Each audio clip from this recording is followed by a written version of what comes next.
Hello Internet, welcome back again to Tom and Chris Gaming. So the subject of this video is something that's quite close to our heart. It's the evolution of DLC within gaming. We'll be talking a little bit about console gaming and PC gaming, how DLC has affected pretty much all the games that we come to expect to enjoy these days. So should we kick it off with the bad parts of DLC or the good? Let's just get stuck into the bad and then let's get stuck into sticking the boot into it. Okay, cool. So I think one of my major problems with DLC is when it can be priced quite low, but it's purely for aesthetics.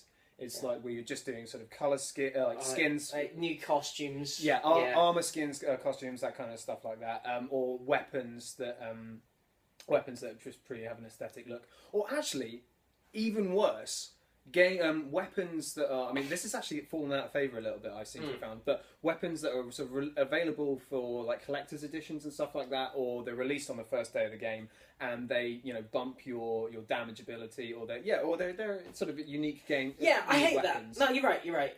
They did that for Hitman Absolution. If you bought it on the day of release, like. Mm-hmm. This guy. Naturally, why wouldn't you? You got a download code, which I never used, for basically a weapon that you could take straight into the game and would sort of that you would normally unlock through progressing through the game. You got it straight away, but I was like, well, I don't really want this. For one thing, it's a Hitman game. I want to sneak around. Yeah, you want to be piano wiring people. Yeah, I think if I'm running and gunning, I've missed the point. But I want to earn it. I don't want to get it for free. Don't take a natural part of the game's progression and just, do you know what I mean? Absolutely.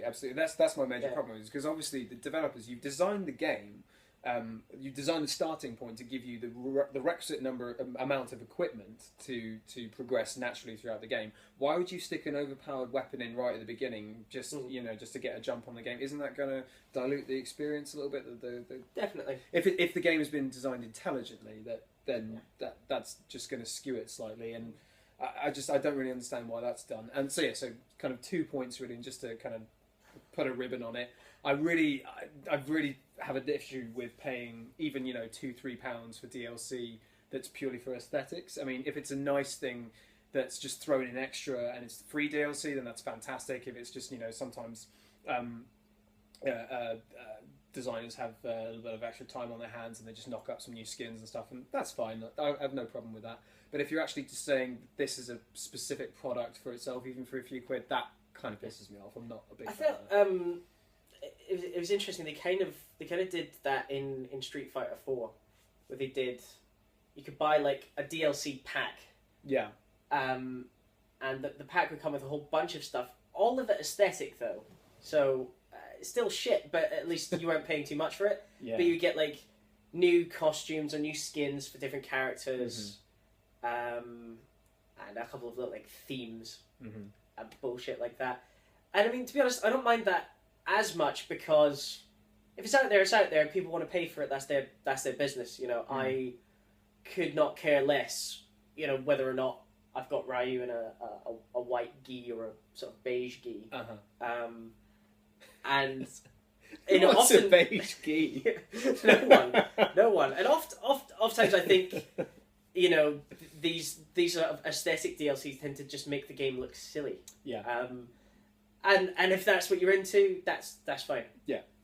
But for me, I'd never go out and spend money on that. And if it's jacking up the price of something, so if it's like, you get this map pack plus you get 5 free skins. Yeah. Therefore, it's $6.99. I was like, hang the skins, I'll pay $5.99. Exactly. I think that's probably. Do not give a shit. I will not use them. That's probably the worst element of that. Sure. So and I think we pretty much covered how sort of counterintuitive the weapon upgrade DLC is. That doesn't really make sense. I suppose my last example of DLC I hate before I let you get a word in edgeways is the kind of DLC where you really feel when it's offered to you that it should have been part of the original experience. And the earliest memory I have of this is a quite almost infamous example now, is from the original Dragon Age game.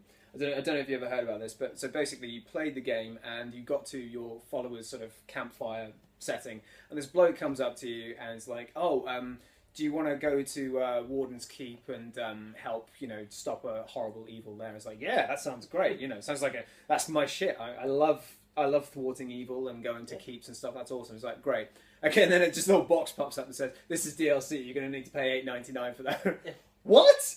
And that's actually some very clever marketing because they've already got you on the hook. It is, but at the same time, it broke me out of the game so violently. It's like motherfucker, if you want your keeps cleared out and stuff, go fucking do it yourself. I'm not paying you to go and save your keep. This is quite a low tactic. It's very, very cheap. It's a sort of blue balls inducing kind of like. It's oh, you like this? You want that? Oh well, okay, just. And there are a few. I think the major point about that was that it was in game as well. I mean, obviously, if you're on Steam or if you're on a console marketplace or whatever, and you see the DLC advertised, and you take a look at what it is, you buy it, you don't buy it, that's fine. But if it's actually being offered to you as a choice in game, and you go for it, and there's like, oh, well, actually, you gotta buy it before you can play it. That's crazy. I like DLC that can be integrated, into a game naturally. So, like in LA Noir, if you downloaded the sort of the 4 or so DLC missions or cases, you could, especially if you downloaded them from the start, you could play through the whole game and they would slot into the chronology of the game, and just sort of add to it. So I like that. That is good. I don't like a game sort of offering something up and then sort of snatching it away. It's like only if you pay. $8.99. Okay. You want to see these? You've got to pay the piper. It felt that is low. Blue balls inducing. I think that's the perfect way to describe it. Done well there. Yeah. So I think that for me encapsulates my worst and most irritating experiences with DLC. So yeah, but to sort of to tack on to what you're saying, I have 2 fairly major gripes. Yeah. That we haven't already covered. So first of all, obviously you're talking about a situation where they've said, "Oh, you want this, but you have to pay for it." It's the smart people out there of the internet. You guys watching. You guys that watch our videos apparently. Yeah. You will be aware that people tend to look on discs and be able to gather a lot of information from what is already on the disc, and oftentimes all DLC does is unlock data that's already on there. Sure. So they'll say, okay, well in X amount of months we're gonna let you download the DLC. The DLC will download in about 20 seconds, and then all of a sudden you can do something you couldn't before. And it's basically that they have locked you out of it. Yeah. And are granting you access to it. Mm-hmm. And that knocks me off because much like we talked about before with the bugs and updates, I think DLC should be there to say, okay, you've enjoyed the full game that we've released and you've bought. You can now expand your experience until the sequel comes out, or indeed if there isn't going to be a sequel, we're just going to give you a bit more, pay a nominal fee, and we'll give you some extra stuff. Yeah. And I like that. Again, LA Noir did that, and I think they did it really well. Not long after the game was released, they started throwing these out. Now, as to whether or not they were already on the disc, I don't know. But my big issue is, if it's already on the disc, don't lock me out of it and make me pay more for the game that's already kind of within my grasp. Develop it after the fact. Sure. To augment the game, not have it there from the beginning, but make me pay for. So ship the game fully unlocked. Ship the game that you intended to make, and give players full access to it. And then if you feel like there's a greater story to be told, if there's something that needs to be added there wasn't enough time for, or whatever, or just something that you feel that the developers feel you would enjoy, and then by all means develop it as DLC after. Yeah. But I think it's this kind of nickel and diming of the customer that really makes you feel like you've been done over, really. Yeah. Your arse is sore. You don't necessarily know why. That's it. It's the cheeky kind of cheeky slipped finger there. I'm not saying gaming used to be so much better, and objectively it was probably a hell of a lot worse back in Sure. the 90s or whatever. But Sure. you knew you were getting a whole package. You knew you were getting everything. With the exception of games like The Sims that lived on add-ons. Sure. Endless expansions. expansions. Most games, they would ultimately offer you expansions, but you knew you were getting the whole package, and an Sure. add-on was just that, something a little bit extra. Sure. So that fucks me off. A game denying me of something and insisting that I pay more money to access something that is already there to be had. Brilliant. Should we flip it now? We always like to present a very balanced argument here on TCG. Should we talk about the positive elements of positive elements? elements? You sort of covered that a little touched on that. I mean, it is a good system. Sure. And it's I've spoken about just speaking about like PC add-ons and whatnot. It's interesting because it is a different entity. The add-on is kind of a dead art form, really, to an extent. Because half the time it was almost another game. Absolutely. I mean, an expansion was it wasn't so much just like a mini game. It was almost like half as much again. Yeah. Sometimes, or even as involved as the original. Yeah, and it was basically saying like if we take like StarCraft for example, or Warcraft, those games when you got the add-ons, it was like we've already got the game engine in place. You've already installed the game. We're just going to give you this nice cut price pack that lets you expand on it. It lets you, you've got more missions, more story usually to play through as well. Whereas... Absolutely. I mean, just before we go on to that, I mean, the Frozen Throne, the expansion for Warcraft 3, was pretty much as long as the first one. Yeah. It was as meaty an experience, as same kind of, cinematics and pretty much a similar number of missions. Correct me if I'm wrong, Internet, but I'm pretty sure it was about right. Do correct him. And it was just fantastic. No, that's it. It's a great thing. And... I mean, like I said, that's kind of died a bit of a death. DLC, at its finest, that's what DLC does again. Sure. But it's becoming the industry standard that that's not what DLC is for anymore. It's. I don't know. I think it varies from developer to developer. Yeah, it does. And for some people, they just think, well, you've enjoyed the game, we'll do you a few more missions, we'll do you a few more whatever. Mm-hmm. And that's great. New tracks for racing games and new missions for things, new map packs for shoot 'em ups. I will talk more about that in a minute because they don't fucking escape this. You don't get off lightly with that. You're not getting away with that one, but I will come back to it. But in principle, there's nothing wrong with it. No. And so there is a lot of good out there. I think my sort of my star player, I think, actually has to be Mass Effect. Yeah. Every Mass Effect game has, within, I don't know, maybe 6 months to a year, released 2 or 3 DLC missions. They're always a few hours in length. Mm-hmm. They enrich the story. Yeah. Which is pretty fucking rich to begin with. Yeah, they give you more background. In the first game, they introduced characters. In the first game, they introduced a new species, and it was like... again, it slotted really well into the game if you were playing it anyway. Sure. It was seamless DLC, and really excellent, a lot of bang for your buck, and I think that is exactly what it should be about. Tick for you, BioWare. Well done. Well done. And Rockstar as well, with Red Dead Redemption, with Grand Theft Auto games, they really... do go to town, for not paying too much for the DLC, you get a huge, a huge expansion on both of those games there. And ultimately, I guess that's what it comes down to. As always, paying a fair price for a product that you feel is genuinely going to enrich your game.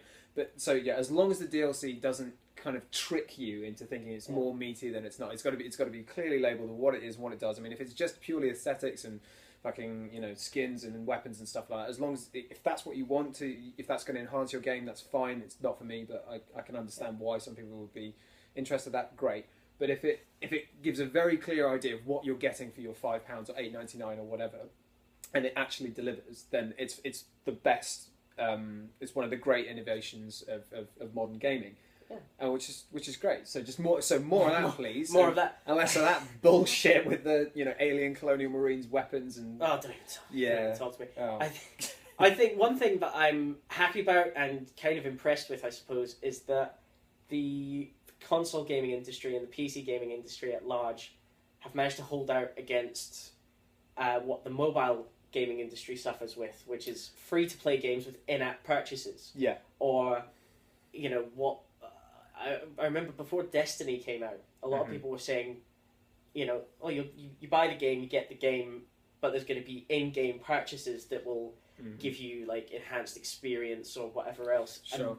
And as all of these things tend to work out, basically rendering the game nigh on unplayable unless you pay for the extras. Yeah. And that didn't happen. The whole pay-to-win kind of... Yeah, and, it's a very, very cynical way of making games and making money off of gamers. And I'm very glad that, the console market and by and large the PC market sort of held out against that and sort of kept DLC to a more sensible minimum. But I do have to bring the hammer down now. The hammer of judgment has come down on certain game franchises, right? And their way of dealing with DLC. And so here's my final run at this. Right. It's games that will they'll tell you on the day of release. Yeah. Here's how much DLC there will be. Here's when it's coming out. Here's what it's called, and here's what it does. It's not quite as insidious as already being on the disc, but they've basically already made it, and it's going to come on. You could have given us come out in the future, exactly. And in some cases, I don't mind if they've got plans and they want to enact them at a later date. Maybe the game won't be ready to have that DLC yet, or maybe it'll just make sense once you've completed the game. I don't mind.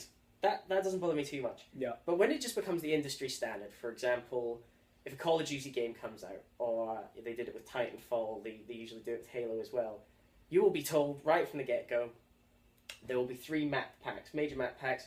Each one will come with 3 maps. Each one will cost you £10, maybe £15 sometimes, depending on the game franchise and whatnot. Basically, you're going to get shafted for it, but if you want to be able to play with everyone else and to be able to enjoy the full range of everything, you've got to pay up. And the absolute worst part of this is season passes. So I'm sure you've seen this on Steam and things like that. You buy the season pass for however much money, and then you get the discounted versions, or you've effectively already prepaid at a discount. For all of the DLC. Such a gamble. You're not sure how much is going to come out. I mean, if there's whether or not it's going to be worth your time. Yeah, if there's a clear scheduling from the developer saying there's this and this plan and then this and this and this, like, okay, well that can give you an informed decision on whether season pass is worthwhile. But yeah, it's just such a huge gamble, really. And if it's not good enough, then you just feel stiff for £20 or whatever. And I'm sure on at least one occasion I've seen. Like, the newest Call of Duty comes out, the season pass is there immediately, and it costs... I'm sure I've seen one that cost £40, which means you as the gamer, day one, if you want the entire experience, all told, you've got to pay us £80. And, again, that is using DLC, in my opinion, for price gouging, literally doubling the price of a game for nowhere near double the content. Yeah. But it's, like I say, it's just an industry standard now. Almost every sort of shooting game will guarantee you 3 map packs worth of updates that aren't really worth your time or effort, but you're still going to have to buy them if you want to get the full experience. Shocking. So, developers are watching this, and I'm sure you all are. Stop that shit. Enough of that. Drop it. Just take a leaf out of BioWare's book. Please. Brilliant. Yeah.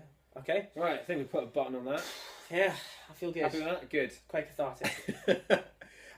Please feel free to sound off in the comments about your best and worst experience of DLC. What you want to see more of, what you want to see less of. And thanks again for watching, and we'll be back soon. Tom and Chris, out. Thanks, Internet.